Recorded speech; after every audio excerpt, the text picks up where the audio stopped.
What's up? What's up? We are live, correct? John Melton coming to you live with MyLifestyleAcademy.com. And we've got an epic episode for you today. So for those of you hopping on, watching the replay, drop hashtag replay. Let us know what time you're watching the replay. And we are live on YouTube, Twitter, all over Facebook. And I'm really excited to introduce you to someone that I recently connected with. This guy is an absolute beast. He's leveraging social media. He's creating multiple income streams, been inside the direct sales network marketing industry now, financial services industry for over 24 years. He's out of Southern California. And I'm really excited because this guy's got a podcast, YouTube channel, crushing it on IG. And I want to give you a couple other deets on my man Daniel here. So he's a wealth expert and speaker, business coach. He does a lot of investing. And it's funny because we've never connected. We just kind of started communicating just a little bit on social media. So a lot of times I have on my page, on our podcast, on our channels, people that you all already know. I'm going to assume a lot of you don't know Daniel. You've maybe never seen him before. And I think you're going to love his content. I don't just invite anybody on my page. I don't just ask anyone for an interview. And I'm telling you, this guy's got some fire, some knowledge. We're going to talk about money. We're going to talk about business, all the things. And we were just chit-chatting a little bit before this. And I just got a little bit of a background on him as well, just to understand really how he got started. So as you're hopping on, make sure you say, what's up? Deborah, how we doing? Lene, how's it going? Ron from North Idaho. How's it going, y'all? Well, listen, really excited. I would highly recommend you share this with anybody you know in the network marketing profession, anybody that's an online entrepreneur wanting to leverage the interwebs to build a business. If you don't know me, my name's John Melton, been in network marketing now 18 years. About 7 years ago, we started leveraging social media aggressively to generate leads, sales, create more duplication in our business. Over the last 3 years, our organization sold over $100 million in product, all on social media. And actually this month, the month's not over yet, but we are on pace to have our biggest month in 18 years. So if we're having success, Daniel's having success. I know a lot of you that are hopping on right now, you're having your biggest months ever. So there's a lot of exciting things happening inside the network marketing profession. And there's a lot of doom and gloom. I try not to watch the news too much. And if I do, it's not till the evening, just because I don't want that in my dome early in the day. But the truth is, this too shall pass. And you have a choice to choose fear or faith, to choose abundance and joy, or choose to feel doom and gloom, woe is me, the world is ending. We all know that this will pass. And I don't know what the other side of it's going to look like, but I will tell you, there is opportunity in adversity. And if you just step up, you double down on your goodness, you can make magical things happen for you and your family. And again, the industry is growing. There's a lot of people having record months, so it's a great time to take action. And I think Daniel's going to give you some great value. He's got an inspirational story, and this guy is absolutely crushing it, leveraging social media. So Daniel, what's up? First of all, you're in Southern California. It's nice and sunny where you're at. I'm wondering if it's warmer where you are versus where I am here in Maryland. We've gotten a little bit of a cool weather spill over the last week or so, but excited for the spring weather. And hopefully one of these days I can actually come back to California, because I love me some Southern Cali. But would love for you to talk about, first of all, I want you to talk about your story, but before we do that, I wanted you to tell me, what is a wealth expert mean? What does that mean specifically to you? Well, when I was 21, I went into business, and I was making $7 an hour. And what I did was I stuck my head in every book when it came to money. Because one thing I know is they teach you no money concepts when it comes to college or high school or school. Because unfortunately, teachers don't make enough money, which I think is a tragedy. But they don't make enough money, so they have no money to invest. So they know nothing about money, so they can't teach anybody what they don't know. And so at the age of 21, I went into business making $7 an hour, and I said, I'm gonna learn everything I can. So I went to every seminar, I read every book, I got every mentor on my side to teach me how to get financially independent. So I spent the next 7 years not only making a lot of money, but investing a lot of money through stocks, through bonds, through real estate, through every possible investment that I can get my hands on. And I mastered the art of investing money. And creating financial independence. And I think that, so the other thing that I really studied hardcore was passive income. I mean, my love is massive passive residual income. And that's the income that I think all of us really want, because that's the income you get without having to work. I mean, I love what I do, and I'm grateful that I get to work, but I get up every single day with, very, very grateful to the fact that if I never worked a day in my life again, I would be completely okay financially. And so I think at 28, we had $1 million saved, and we were making about $500,000 in passive income. And at that point, I was done. For all intents and purposes, I was done. So I've been pretty much semi-retired I'm 45 now. So whatever that is, 17 years or whatever. So it's, building wealth and understanding how money works, getting a financial education really changed my life. And when did you start using social media? When did that become a big focus for you? Well, I actually been doing social media for probably 7 or 8 years now too, as you, but I did it all wrong. I mean, I did everything wrong. I mean, I didn't hire a coach. I didn't get any training. I didn't do anything right. I posted a lot of quotes by other people, lots of pictures of my food. If you have enough time, you can scroll through my Instagram. There's like 5,600 posts or something like that. And again, half of them, more than half of them, are completely wrong. I mean, I just did everything wrong. So 2 years ago, I actually met a guy and got hooked up with a media company, and they started teaching me how to do social media the right way. I set up a podcast, got my YouTube channel working in the right direction. Even that is kind of a newer thing that I'm starting to rev up again. But I started to figure out that this thing's about building a brand. And I started to brand myself, and I started to think about the things that I was posting, and I started to share my opinion, whether you liked it or not. I just wanted to share my opinion. I just wanted to share what I felt was the right thing to do, and what I thought, and understanding that most people wouldn't like me. Most people would think I was a little bit controversial. Some people didn't like the language that I used, but that's me. I'm me. I'm authentically me. And I feel good about who I am and what I'm putting out there. And so I tell the truth. I talk about money, I talk about investments, I talk about leadership, but I tell the truth. And I think people are starting to kind of grasp onto that, and it's been fun. Yeah, I mean, Gary Vaynerchuk's my favorite. I started following him probably 7-ish years ago. I don't know if that was one of the ones that you started learning from too. I mean, it seems like a lot of people, that was kind of their first, real experience with the whole, like, learning about branding, attraction marketing, putting out content. But he's controversial. He's in your face a lot of times, and he swears like a sailor. So there you go, right? It's like we got to do what's best for us. And whenever you're showing up authentically, you're always able to get better results, because you don't have to fake it. You don't have to show up a certain kind of way. You just, it's like when I meet people in person, they're always like, man, you and Nadia, you're the same as you are in your videos. I'm like, yeah, that's what we talk about, authenticity, right? Like, I don't want to show up on video differently than I am in real life, because then when you meet me in real life, it's going to be a disappointment. So I would label you as a hybrid marketer, though. And I love that you do the online stuff, but you also do the offline stuff. And I'm assuming, like us, you did a lot more offline. It's funny because everybody knows us as online marketers and social media experts. But the truth is, we've been in network marketing, been in business, been in sales, been in offline marketing, if you will, longer than online marketing. And that's how we started out, right? We were broke, busted, and disgusted. I was 20 years old, just about to turn 21, had no background in business, really had no idea what a network marketing business opportunity was, never heard of entrepreneurship, but got exposed to mentors just like you, man. I think it's so powerful to start off with mentorship, with guidance, learning leadership principles, even before you have a team to lead. So I would love for you to maybe talk about, what was it like for you just a couple years ago, starting to build on social media? Because we get a lot of people that are very uncomfortable with showing up with authenticity and doing videos and putting out content. And the truth is, you had an advantage just like we did.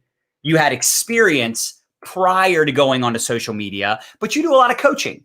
So what would you tell someone that's like maybe kind of having a tough time figuring out what their brand is, what they should talk about, showing up with authenticity, but also maybe not wanting to have TMI, too much information. So maybe you could talk about that from your perspective. Well, I think it was hard. I mean, it was hard for me because I'm in a professional business. I mean, I'm in financial services. We do investments, we do insurances. And so for me, everything had to be perfection. You know, when I showed up to my office, I had to make sure the PowerPoint presentation was right. I had to make sure my clothes were right. I had to, when I would sit down with a client, I had to be that expert. So I had to sound so expert, you know, and it was, so when I got on social media, it was hard for me to let my guard down. It was hard for me to just, you know, put up a selfie when maybe my hair wasn't perfect, or just have a conversation about the things that I thought, understanding that some of those things are not politically correct. And some people are going to be upset with me. And I would every time I would post something, I would feel like, wow, wonder if one of my clients is listening. And, you know, I talk a lot about the college scam, and I'm really against college for most people. I mean, obviously not everyone, because college is needed in certain professions, but for the vast majority of Americans, college is a absolute ripoff. And so when I would say things like that, you know, I would get nervous because, I mean, I would talk about it at dinner with my family, but then I would get on social media and maybe I wouldn't talk about it because I felt like it was going to be controversial. And I felt like my clients would cancel on me because they saw me say something on social media. But the truth is that I've now had such a big impact on so many people, and they now follow me because they know that I'm talking to them like I'm talking to them at the kitchen table. Right. I'm having these conversations with them, whether it's politically correct or not. I'm just going to tell the truth. Like me, hate me, I'm going to tell the truth. So I struggled with that. So anybody that's struggling with that right now, John, I totally get where they're coming from. It ain't easy, but you got to get to the point where you just start making content. And the funny thing about it is that if you really think about it, people have such short memories. It's unbelievable, right? I mean, you know, come on. I post something last week. You don't remember what I posted a week ago. I mean, you heard it in the moment and you were inspired in the moment. It was the inspiration that stayed with you. It wasn't exactly word for word what I said. And so I just think people got to stop looking for perfection and start looking for activity. Looking for, you know, just the process, just continuing to run the play. Every football play does not turn into a touchdown. And just like every social media post, I mean, I've really never had anything go viral in 5,000 posts. I've really never. Now, I've had a lot of base hits. I've had a lot of doubles and triples and, you know, maybe a few home runs, but never had anything, you know, viral to 2 million people or anything like that. And who knows if I'll ever get that. I just keep getting a little base hit, just keep posting, just keep giving, just keep value, content. And you know what? Good things have happened all the way through. Right. And the truth is you don't need viral videos or have a viral page or be an influencer to make big bucks leveraging social media. And I think a lot of people are realizing that these days. I mean, you know, I'd rather have 1,000 followers that pay attention to my stuff than 100,000 that don't even know what I do for a living. But, you know, because you're half naked in some of your pictures, they're, you know, following that person. And it's like the old saying goes, they don't remember what you said, but they remember how you made them feel. And if you're inspiring people and you're showing up with value, you make them feel good. You motivate them to go take action. And I know you're putting out a ton of content. What is your goal? Are you trying to, you know, leverage that to generate leads for your business? Are you scaling your coaching business? What's your goal as far as leveraging social media for the purpose of providing value? Yeah, you know, it's kind of interesting because, you know, obviously I'm in business. I want to make more money. I want to recruit more people. I want to build a bigger business. But the real gut truth is the fact that, I mean, I've been financially independent for a very, very long time. And I kind of got bored a little bit, John. I mean, you know, I really felt like I mean, I have everything I need. I got enough money to take care of me for, my lifetime, my kids' lifetimes, probably their kids' lifetime. And it's only growing exponentially. And I just feel like, you know what?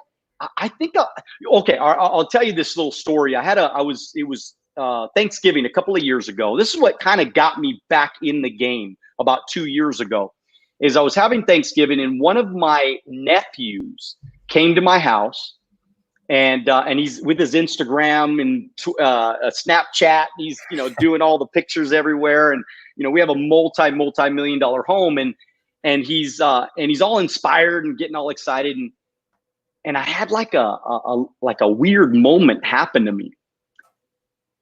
I never tried to recruit this kid. He was 21 years old, and you could get licensed with my company at 18, and it's 3 years passed. Saw him at multiple family events, did all kinds, he was working for Amazon, struggling, living in a little back house.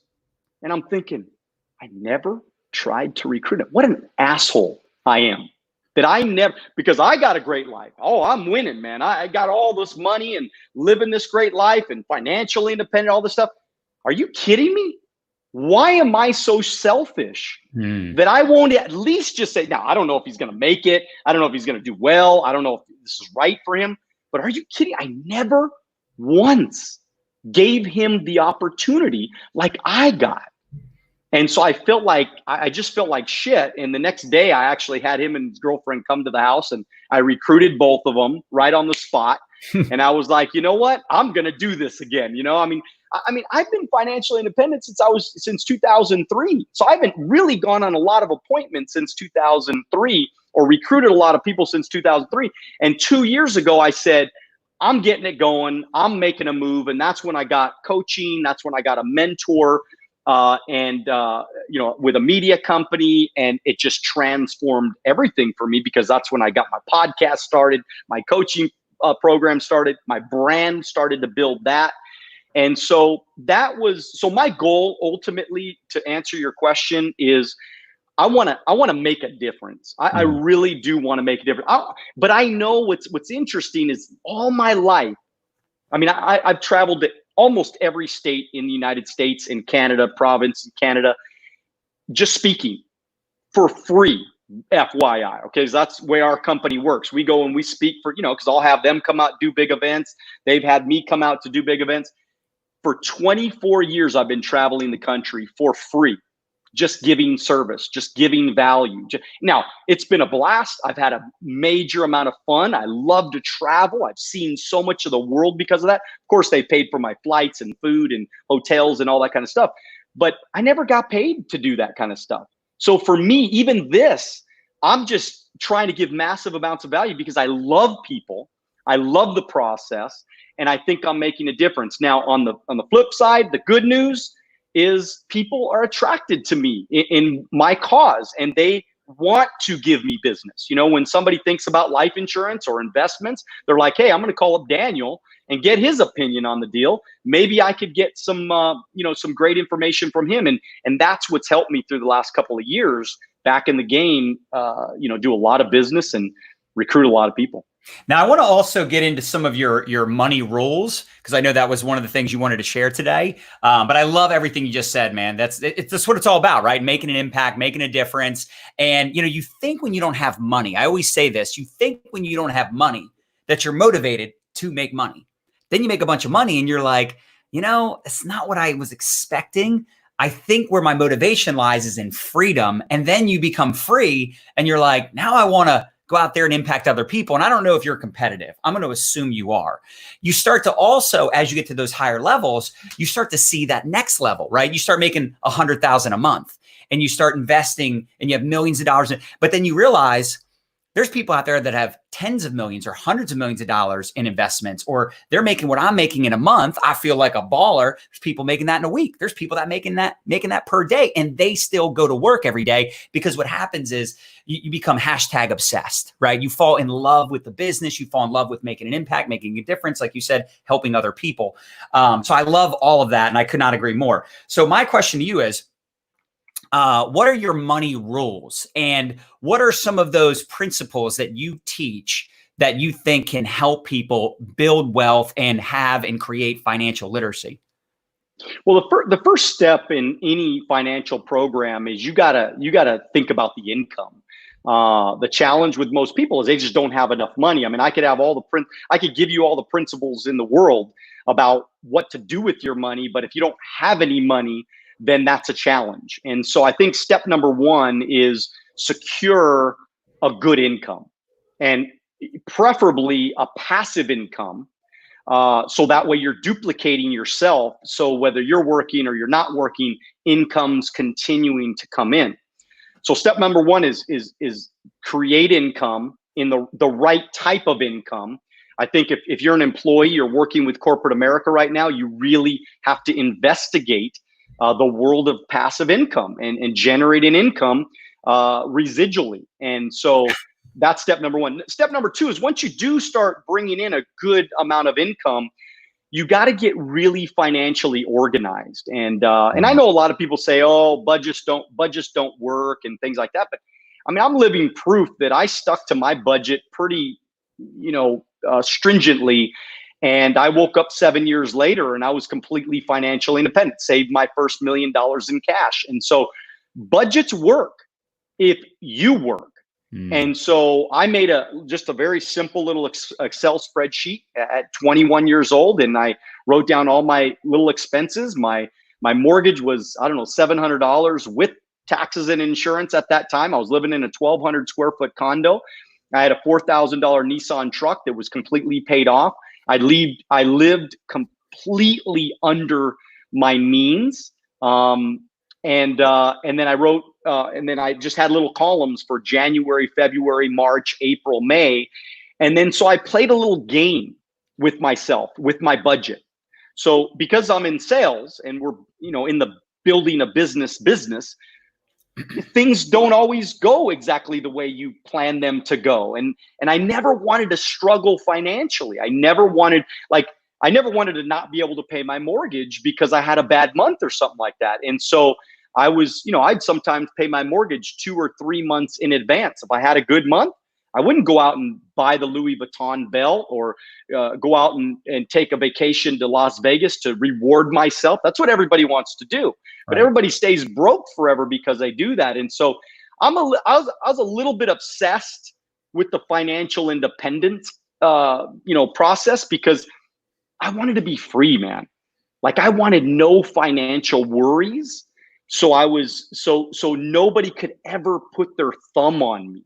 Like I wanted to be able to tell everybody to take a flying leap if I wanted to. Okay. Like I wanted to be in control of my freedom and my life. If I wanted to work because I love to do what I do, then God bless me. I'm going to go out there and do it. If I don't want to work and I want to sleep in late and I want to take a bath and I want to get a massage and I want to, whatever I want to do all day long, go out and lay by the pool and, soak in the sun or take a vacation. I wanted to be able to do those things. So I stuck to my budget.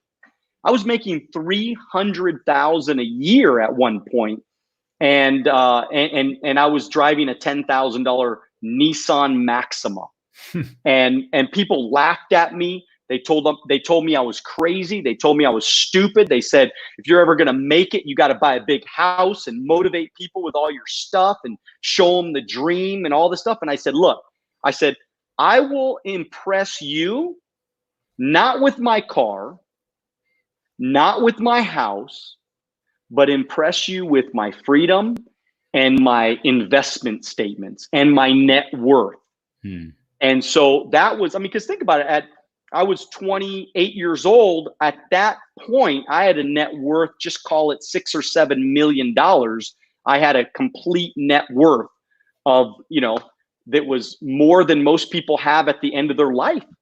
And so, but that was discipline, that was focus, that was energy, that was working hard. And so, but then the other thing is you got to get educated financially. You got to find the right people. Just like when I go to the dentist, I want to find a good dentist that's going to take care of me. If I go to the doctor, I want to find a good doctor. So part of the principles that I teach people is you got to find somebody that knows what they're doing first, then secure them as your counselor. your money person. And I like to be the money person for my clients. I am their money person. They have a question. I don't care what the issue is. I mean, you could be buying a car, they call me. They could be buying a house, they call me. That doesn't even have to do with the things that, because I've invested in everything. I've researched everything. I know most things about investments. So people can ask me questions about anything. And I always remember telling my clients, if I don't know the answer, I'll find it for you. So find somebody to show you where to put your money once there's excess. The last little thing that I used to do, it worked incredibly well, is once I had that budget down, once I had the income down, is I used Quicken. I have a money management software. And so what I would do, every time the money would come in, I would leave myself broke in that account. So every extra dollar I would immediately remove from the account. So it always looked like I was broke. I'd stick the money into my money market account.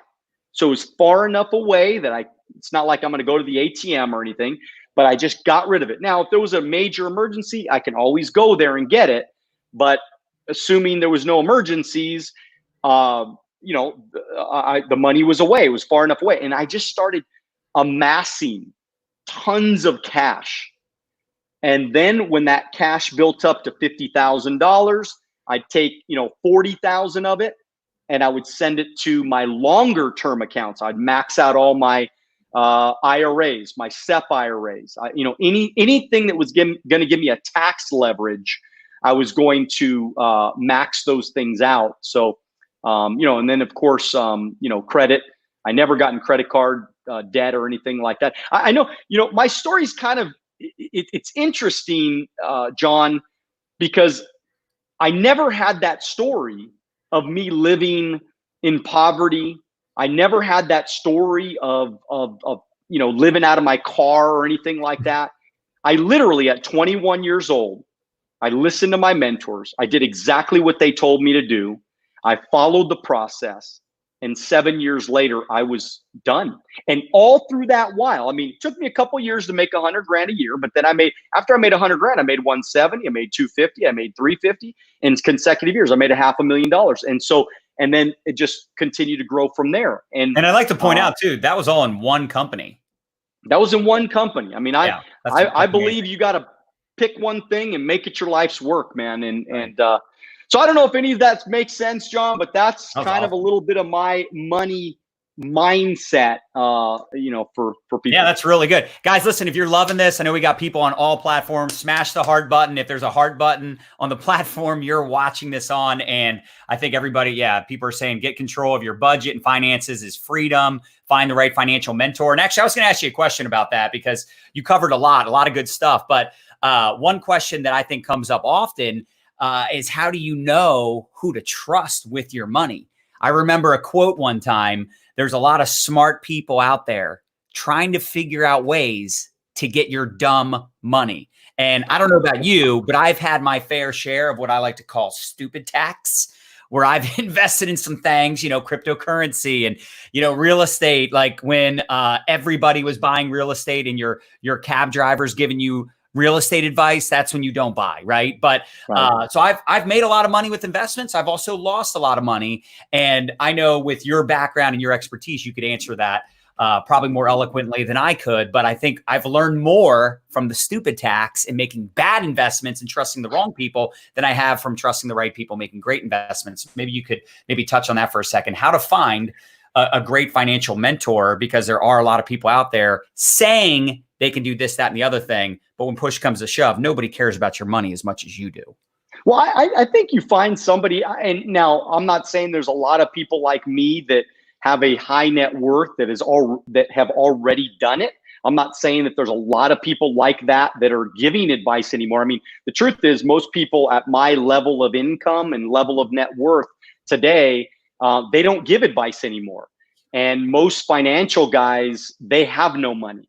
So I don't know about you, but I'm not giving my money to somebody that doesn't have a lot of money. And I know that's hard to say because, that kind of, keeps out a lot of people from doing business, but I would just be very careful. I would ask a lot of questions. I would make sure that if they have done well for themselves. Like one of the things I always tell my clients, I said, the cool thing about you working with me today is the fact that I don't need your money to make my mortgage anymore. I mean, literally, I have no debt. I mean, I have a couple $100,000 on my mortgage. It's worth, almost $3 million.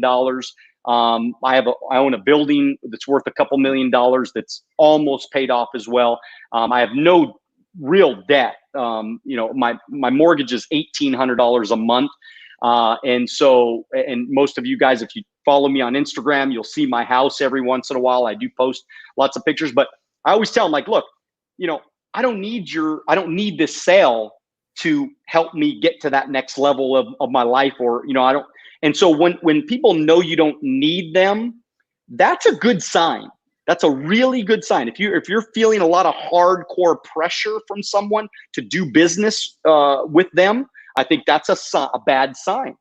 I've made some bonehead moves before too. I've had some investments. I mean, I don't know, about 10 years ago, I lost about $100,000 in some stupid little investment that, looking back, I'm like, why would I ever invest in that? That was stupid tax. Like, I just threw away $100,000. What an idiot, right? But you learn things in life. And so I think that's how I would interview the person. I would find out how they're doing. I would find out how many years they've been investing. One of the cool things about working with me is that I've been through the stock market crash of 2001.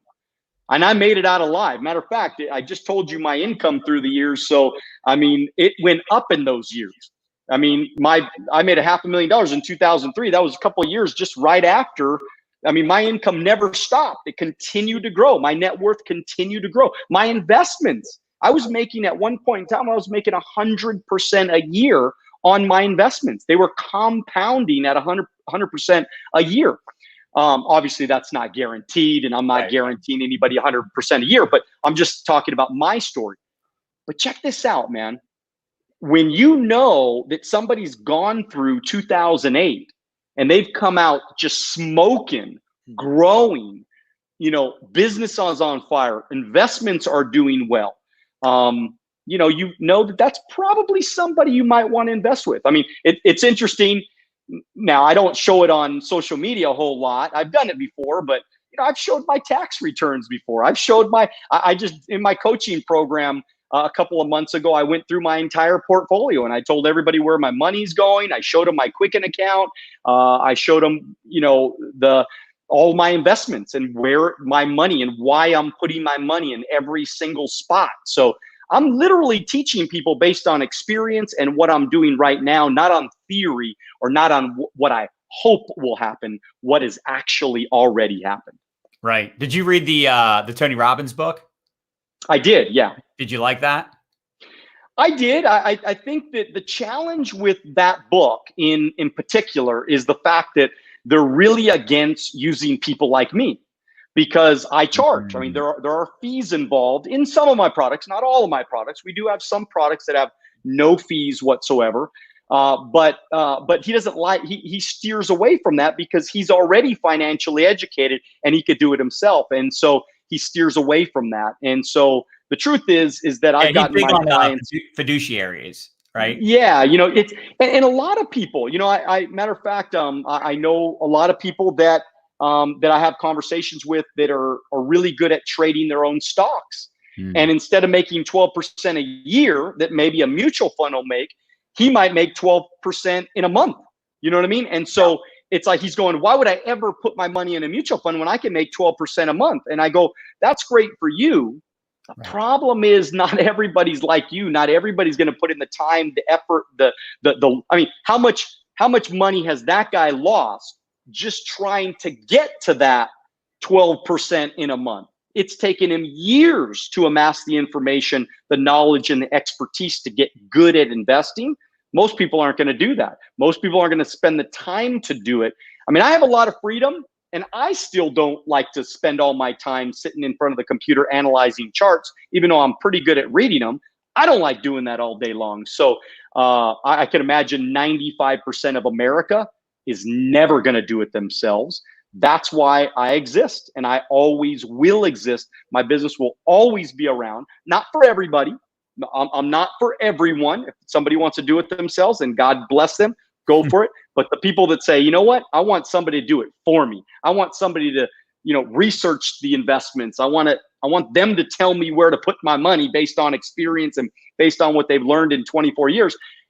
That kind of puts me in that spot to help those people. Yeah, and of course you're going to get compensated for it. I mean, why would it's like, hey, I'm a good Samaritan, but for me to actually do this for you, it's going to have to make sense for me and make sense for you. So yeah, I agree 100%. And I am curious. I meant to ask you this earlier. So because you're with a company that's been around a long time, and I know for all intents and purposes, most of those old school companies. Companies have been around a long time. They're very much offline, belly to belly, knee to knee, face to face, that whole deal. Plus, you're in financial services. So when you first started leveraging the internet and you first started showing up on social media, did you get backlash from your upline, downline, sideline? Were they like, what are you doing? What are you thinking? You can't do that. Stop it, Daniel. What was the reaction at first? Or were you one of the first ones in your company? Maybe there was already people doing it. Well, I was the first person ever to do a training program on social media. Wow. So I went so balls to the wall, all in, that they actually had me come down to the studios and I trained on what I did on social media to get a recruits and things like that. But what they didn't like, because we are a New York Stock Exchange company, we're a corporation. So there's a lot of very, very tight rules and regulations on things you can say, things you can't say, and how you distribute information. And so I got a lot of backlash. I mean, it was very, very difficult. It still is to this day. It still is not completely accepted. I mean, a couple of years ago, I did matter of fact, maybe it was a year or two ago, I did I was a speaker at the Citizens Bank Arena out here. I don't know, it was 15,000 people out here. And I had my own camera person there, right? So, I mean, this was like never been done. I hired my own camera person. They followed me around. They watched my every move. They recorded every conversation. They recorded me on stage. People were looking at me like I was an alien. I mean, it was the most uncomfortable, exciting thing. It was exciting for me because I knew that when things are uncomfortable, that means I'm making progress. Every time somebody tells you you're doing something stupid, you got to say, no. Unless that person's really, really wealthy and they've been around the block 50 million times, you be very careful who you listen to. The dumber it sounds to the majority of people probably means you're on the right track, okay? And I was so excited. We created so much content from that. We got so much bang for our buck from those. I started doing videos at my office. I would hire camera people. I was doing all kinds of different things. Now I got a little studio set up in here and in one of our offices, and we're just going crazy. But let me tell you something, man. They're still giving me shit about the things that I'm doing. But I know that now is it the corporation, the corporation. Okay. Upline, that guy's been retired for so long, so he don't even know what social media is. Yeah, so this guy hasn't worked in 20 years, right? So, but the corporation, man, they've kind of blackballed me in the things because of the things that I've done. But let me tell you this, okay? Where do you think the whole company's doing business now because of the quarantine? I've been doing this for 2 years. I've been doing Zoom for 2 years. I know all of this technology. I could start my Zoom, end my Zoom in 2 minutes flat. Doesn't matter where I'm at. I can do a podcast anywhere. I know how to upload, download, post content, post stuff on YouTube. It doesn't matter. I know all this stuff. And so guess who's calling me now? They're all calling me now. They're all wanting to know how I'm doing it. They're all excited about the social media presence that I've built, and they all want to know what I'm doing. So I'm teaching people like crazy right now. It's really a lot of fun.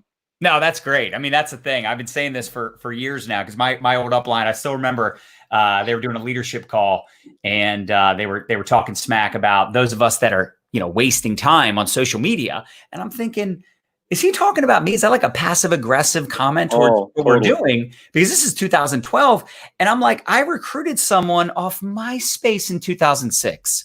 So I'd already been, messing around with the online stuff for years. Even before that, we were pulling resumes off Monster Jobs and Career Builder. We were running ads on Craigslist. So to deny the internet is crazy to me. But some of these guys that built businesses offline, belly to belly, to them, that's just the way they've always done it.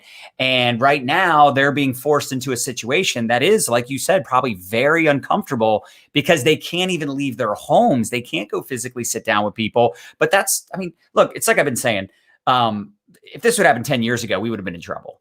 We would have been in big trouble.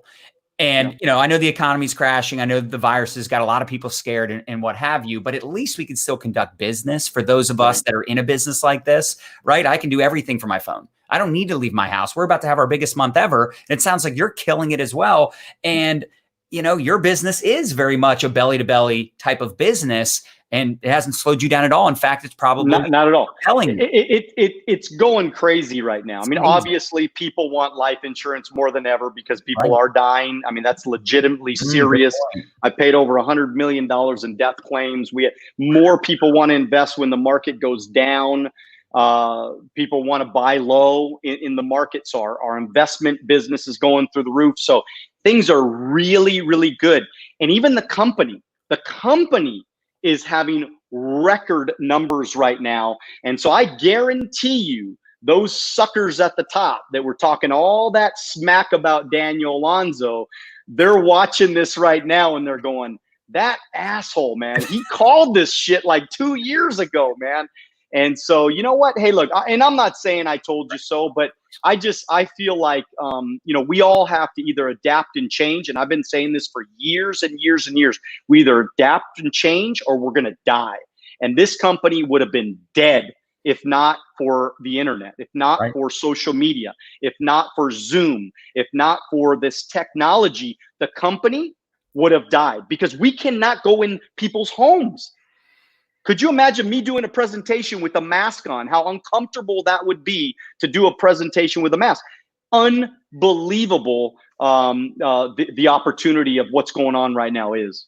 Well, Mark Zuckerberg about an hour ago made an announcement, maybe 2 hours ago. He went live. I don't know if you saw, but they're going to have something called meeting rooms. And it's essentially going to be the same as Zoom.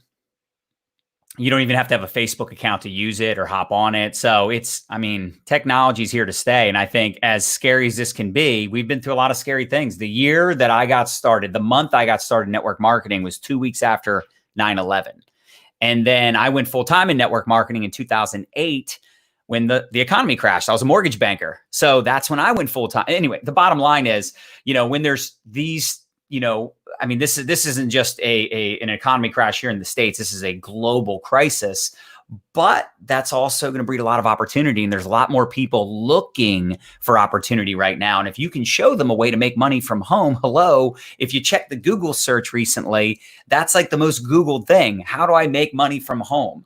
Because everybody's quarantined and we can share an opportunity, but it's having the tools, the resources, the training in place, providing the support. So any closing thoughts, Daniel? Really appreciate all of your insight. And I know this is going to be a great podcast. We're going to be repurposing the audio for our podcast. And, you're obviously killing it. You've had a ton of success. There's a lot of people on here that are in network marketing businesses. They're in direct sales. They're online entrepreneurs. They're out there trying to build their businesses. Do you have any closing thoughts? Maybe where someone could start to follow you or learn more about what you do and what you recommend? Yeah, if somebody wants to follow me, just go to @Daniel Alonzo, Alonzo, on Instagram. That's the best place. And you can Google Daniel Alonzo. Bunch of stuff will come up. AlonzoAcademy.com. But I just think I just want to kind of close out, John, and just let people know that this is a very, very special time. And I'm going to encourage everybody that, whether you jump on John's bandwagon and jump in business with John and do what he's doing, or you jump on my bandwagon and jump on and see what I'm doing. But whatever it is, or somebody else, doesn't matter, okay? Just find something. Because what you're doing right now, some of you are unemployed right now. Unemployment rate is 15+% right now. Things are nuts right now. This is unprecedented. Never in my life have I seen what is happening right now, which, by the way, all of us in our lives, okay? Yeah. This is unprecedented. And so you better take advantage of these times, because these times don't last forever. I mean, Right. wealthy people will be created in this. There's going to be quarantine millionaires that are going to be created, okay? I mean, not only is going to be a baby boom, there's going to be a millionaire boom of people that understood technology. They took advantage of it. They got the right mentor. They got the right coach. They got the right business. And then they went all in. And I'm not saying any one business is better than any other. What I'm saying is you can't keep doing what you're doing. You can't get laid off and then go back and try to find another effing job. Like, for once and for all, you got to say, I got to become an entrepreneur. I got to work for myself. I got to build multiple streams of income. And I got to get my money right so I can become financially free. So the next shit that happens, because it all is coming again. I mean, we're going to get past this in about a year. And then guess what? In another 5, 6, 7 years, guess what? Another thing's going to happen. Right. And there's going to be another outbreak. And then there's going to be another downturn. There's going to be another bubble in the stock market. And there's going to be a real estate bubble. And there's going to be a college debt bubble. There's going to be a credit card bubble. There's going to be a bubble on everything.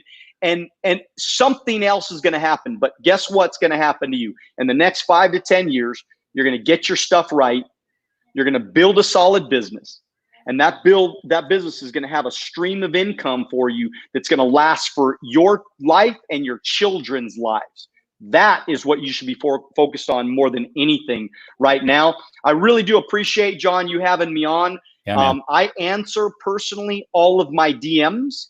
So if anybody DMs me on Instagram, okay, that's the best place to DM me. I mean, I check Facebook like periodically, but get me on Instagram. Instagram, you DM me, I will DM you back. All right. You have a question for me, I'll answer that question. I don't care what it is. I'm completely transparent. I answer all day long. I am committed to make sure that I help people get debt-free and completely financially independent. That's my commitment to you. I love it, man. Well, great value. Everybody smash the hard button if you got some value from Daniel's conversation today. And ultimately, I couldn't agree more. Get your money right. That's what's most important. It's not about making a lot of money, but it's about having money work for you, right? If you make a bunch of money, but you're spending just as much. I know a lot of very rich people that are still in major debt. They have more month than money, right? Instead of being behind on their Toyota Corolla payment, they're behind on their Mercedes because they spend everything they make. So you got to get your money right. You got to be smart with your money. And I think ultimately Daniel's a great guy to follow. So Daniel, I appreciate you, brother. Appreciate the content. It's great connecting. And I just hope you continue to go out there and make a big impact because you're doing a great job. Thanks, John. Take care. God bless, bud. Right, later, brother. Thanks, baby.